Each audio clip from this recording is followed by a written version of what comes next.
কৃষ্ণ কৃষ্ণ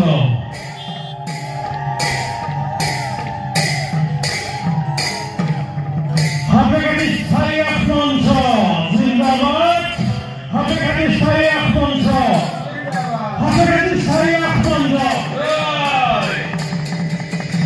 জয় শ্রী কৃষ্ণ রাখলা মহোৎসব জয় শ্রী কৃষ্ণ রাখলা মহোৎসব জয় শ্রী কৃষ্ণ রাখলা মহোৎসব জয় জয় জয়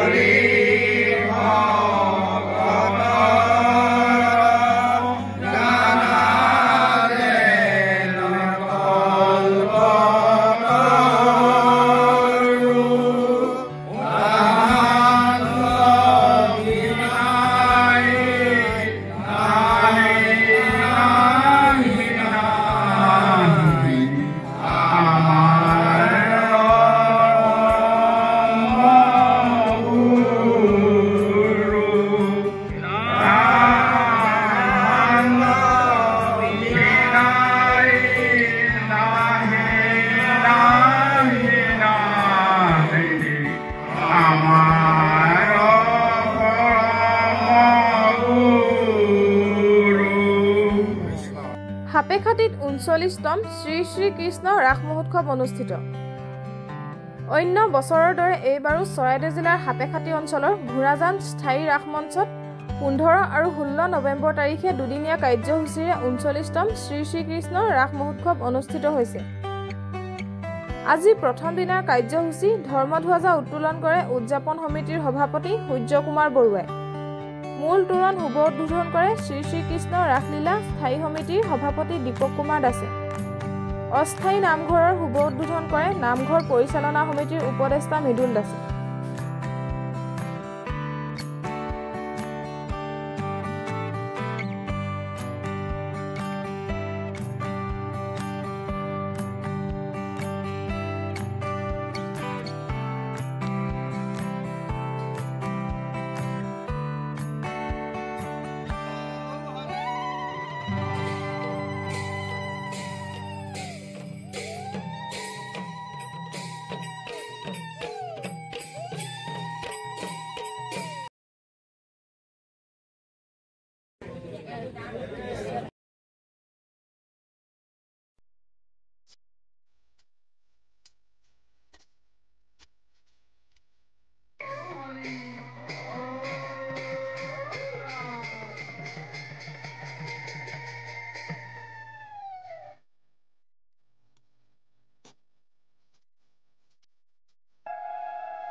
শ্ৰী শ্ৰী কৃষ্ণ ৰাসলীলা মহোৎসৱৰ আজি প্ৰথম দিনা বিভিন্ন কাৰ্যসূচীয়ে ইতিমধ্যে আহি দুপৰীয়াৰ কাৰ্যসূচী নাম প্ৰসংগ পতাকা উত্তোলন ইত্যাদি আমি আৰম্ভ কৰিছোঁ।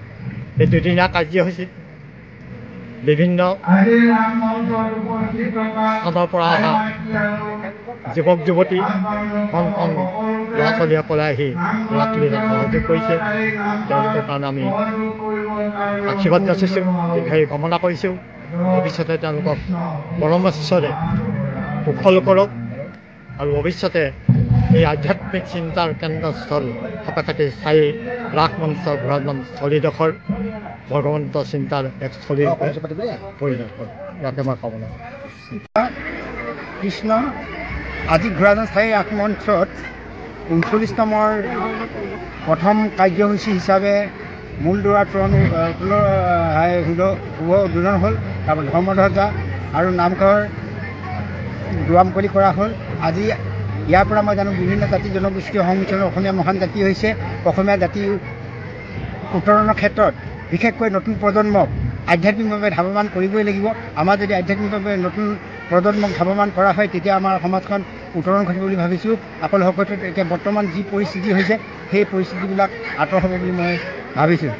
আৰু মই ইয়াৰ পৰা জনাওঁ, এই উদযাপন সমিতিৰ সম্পাদক সন্মানীয় নুমল গগৈদেৱ আৰু সভাপতি সন্মানীয় সূৰ্য বৰুৱাদেৱৰ যি প্ৰচেষ্টা, আজি খুব আটকধুনীয়াকৈ এই আজি ৰাস মঞ্চখন সজাই তুলিছে আৰু সকলোকে আকৰ্ষিত কৰিছে।